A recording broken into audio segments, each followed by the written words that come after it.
네, 안녕하세요. 점프 투 스프링 부트 5회차 내용입니다. 자, 5회차에서는 2.12절부터 2.15절까지 내용을 다루고요. 여기에서는 주로 화면 처리에 대한 내용이 주가 됩니다. 그래서 이제 좀 화면 쪽을 다룰 때는 또 실수가 많이 날 수도 있고 하기 때문에 뭐 깃허브에 있는 코드를 가져다가 좀 뭐 복사 붙여넣기를 하시는 것도 네, 실수를 줄일 수 있는 방법이니까 한번 해보시고 혹시라도 문제가 있다면 네, 깃허브에 있는 코드를 참고하시면 좋을 것 같습니다. 자, 그러면 2.12절.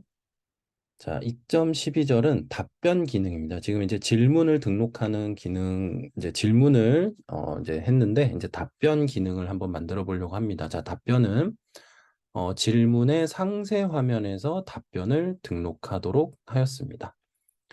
자, 그래서 그 질문 상세 화면은 아까 앞에서는 이제 질문의 제목과 내용만 이렇게 보여지도록 했는데 이제 거기에다가 텍스트를 입력할 수 있는 창을 추가하고 그 등록하는 버튼을 만들어서 네, 답변 데이터가 이제 데이터베이스에 저장되도록 네, 하였습니다.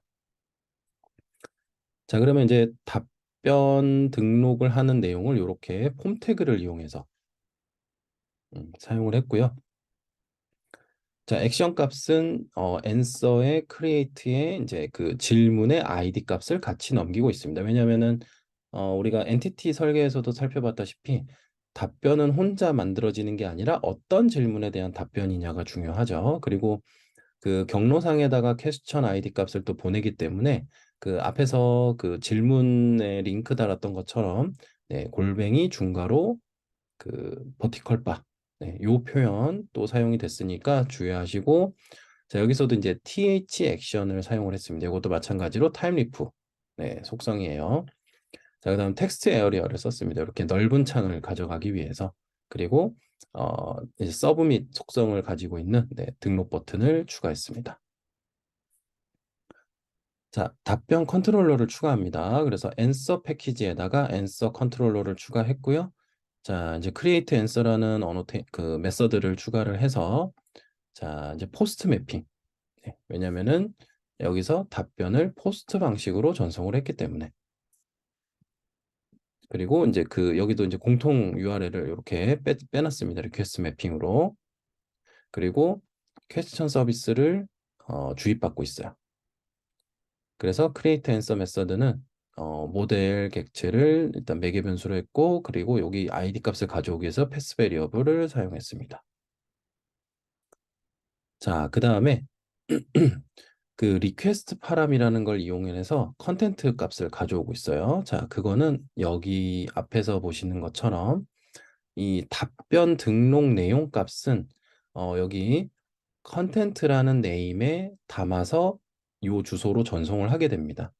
자, 그러면 저 전송되는 값들 중에서 이제 리퀘스트 파람이라는 걸 이용해서 여기에다가 이제 그 해당 파라미터의 네임 값을 여기다 써주는 거예요. 그래서 이제 그 데이터는 컨텐트라는 스트링 변수에다가 담는다. 네, 그런 의미입니다.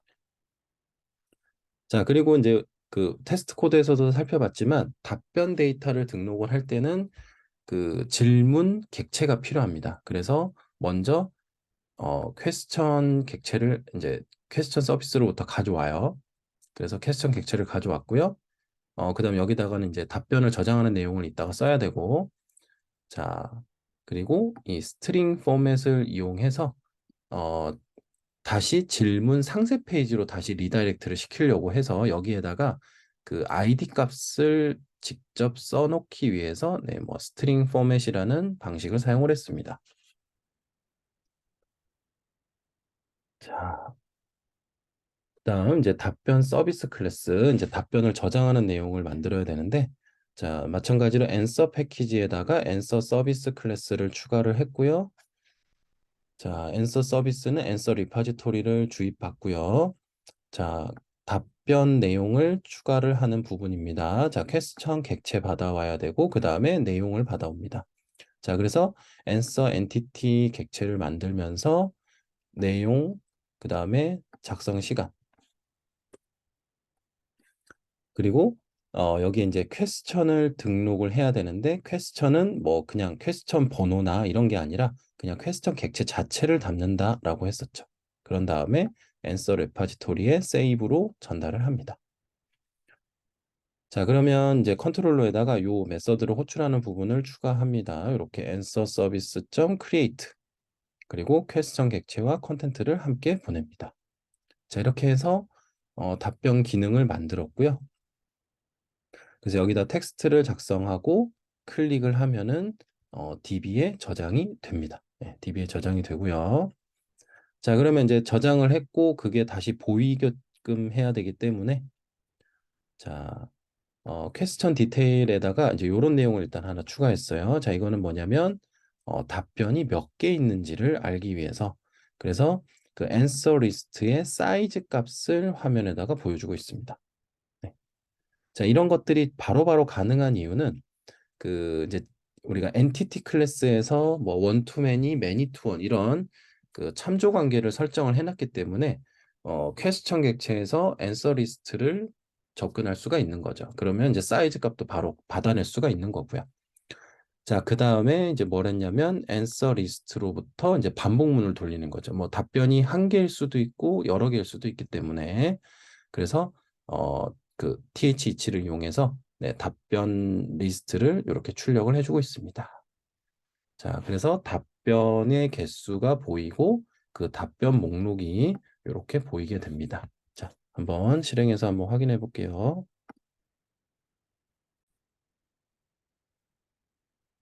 자, 이렇게 목록이 이제 실행이 되고 목록이 떴을 때, 자, 요 질문에 들어가 봅니다. 자, 그러면 이제 이미 하나의 답변이 이렇게 있으면, 여기에 한 개의 답변이 있습니다라고 이렇게 보여지게 되고요. 자, 추가로 이렇게 답변을 작성하고 등록 버튼을 클릭하면 이제 이게 답변 등록이 되면서 리다이렉트로 이 상세 페이지로 다시 오도록 했기 때문에 우리 눈에는 뭔가 그냥 깜빡했는데 바로 뭔가 업데이트가 된 모습이 보여지게 되는 거고 자, 답변이 하나 추가됐기 때문에 이제 두 개의 답변이 있습니다라고 보여지고요. 자, 추가한 답변이 여기에 또 보여지게 됩니다. 네, 이렇게 해서 답변 기능이 추가가 됐고 자, 그 다음 내용은 이제 디자인을 하는 내용인데요. 이제 이게 참 그냥 개발에 집중하는 분들은 참 이게 또 쉽지 않은 부분 중에 하나입니다. 이제 디자인을 짜는 네, CSS 작업을 하는 부분인데 이제 CSS를 어떤 식으로 하는지는 또 알아야 되기 때문에 네, 소개를 하고 있습니다. 자, CSS 파일은 스태틱 폴더에다가 저장을 해줍니다. 네, 이 리소스 밑에 스태틱이라는 폴더가 있어요. 자, 그래서 그 new 파일을 해서 style.css 파일을 하나 만들어 줍니다. 그리고 이렇게 내용을 작성을 해 보시면은 되고요. 자, 그다음 퀘스천 디테일 HTML에다가 이제 저 CSS 파일을 가져오는 내용을 추가합니다. 그래서 이렇게 추가를 해주고 마찬가지로 여기서도 이제 가져오는 그 경로는 thref라는 걸 사용을 하고요. 골뱅이 중괄호로 슬래시 style.css 이렇게 그 해당 CSS 파일을 가져오도록 했습니다. 자, 그렇게 하고 실행을 해보면, 자, 텍스트 에리얼 위스를 100%를 줬어요. 그러면 이제 창에 꽉 차게 하라는 거죠. 넓이를. 자, 그리고, 그 제출 버튼을, 마진을 위쪽으로 10픽셀을 줬습니다. 그래서, 이 답변 등록 버튼이 여기에 이제 마진이 10픽셀이 먹힌 형태로 이렇게 화면에 보여지게 된다. 라는 겁니다. 이런 식으로 이제 CSS를 적용을 하고 있는데, 자, 이제 직접적으로 뭐 CSS를 다 하기에는 너무 네, 그 내용만으로도 너무 양이 많아서 교재에서는 그 조금 편하게 사용할 수 있는 네, 부트스트랩이라는 것을 네, 사용을 하고 있습니다. 자, 그래서 이 부트스트랩은 뭐 무료로 사용할 수 있는 디자인에서 굉장히 뭐 편하고 그리고 부트스트랩만 잘 사용을 해도 굉장히 깔끔하고 뭐 요즘 스타일의 웹페이지를 만들어 줄 수 있는 그러한 네, 좋은 도구입니다. 자, 그래서 부트스트랩을 이제 사용을 하기 위해서는 그 부트스트랩 홈페이지에 들어가서 그 여기 다운로드 페이지에 가보면 네, 여기 다운로드 버튼을 클릭을 해서 이 압축 파일을 다운받을 수 있고요. 자, 그 압축 파일을 풀고 나면은 네, 여기 경로로 찾아가 보면은요. 이제 CSS라는 폴더 밑에 bootstrap.min.css라는 파일이 있습니다. 그거를 복사해서 이 스태틱 폴더에다가 붙여 넣어주면 돼요. 네.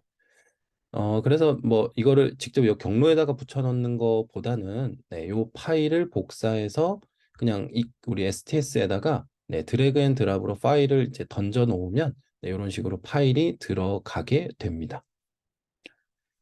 자, 그리고 이제 퀘스천 리스트 HTML에다가 부트스트랩을 추가하는 내용을 작성을 했습니다. 자, 그리고 이제 그 화면에다가 이제 부트스트랩은 여러 가지 클래스들로 다 구성이 되어 있어요. 그래서 그 클래스들마다 이제 각각의 어떤 그 역할을 하게 되는데 여기 예제에 보시는 것처럼 뭐 div 테이블, 뭐 thead 요런 각각의 요런 태그들에다가 클래스들을 몇 가지 이제 다 추가를 했습니다. 그래서 여기에 이렇게 이제 색깔이 입혀진 부분을 보시고 작성을 해 보셔도 되고요. 뭔가 좀 잘 안 된다라고 생각이 드시면 그 깃허브에 2.14절 그 커밋을 확인을 해서 이제 그 퀘스천 리스트 HTML 내용을 전체 복사해서 붙여 넣으면 좀 더 편하게 사용하실 수 있을 것 같습니다. 자, 그리고 여기 루프라는 네, 이제 그 매개 그 반복 변수를 또 추가를 했고요. 그래서 루프의 카운트 값을 이제 추가로 했습니다. 요거는 이제 글 번호를 출력하기 위한 네, 부분이라고 보시면 되고 자, 그리고 이제 날짜 표현이 좀 처음에는 아마 이상하게 보였을 겁니다. 그래서 그 날짜 표현을 좀 더 깔끔하게 정리해서 보여주기 위해서 그 타임리프에서 제공하는 temporals format이라는 네, 그 기능을 이용해서 연도, 월, 일, 그다음에 시간, 분 요렇게 딱 표현이 되게끔 정리를 했어요. 그래서 실행을 해보시면은 이런 식으로 보여지게 될 거고 자, 그다음 퀘스천 디테일에다가도 이렇게 추가를 하는데 자, 요것도 마찬가지로 굉장히 네, 양이 많아요. 네. 그래서 일단 요 아까 style.css였는데 그거를 지우시고 bootstrap min.css라고 수정을 하고 네, 요 부분은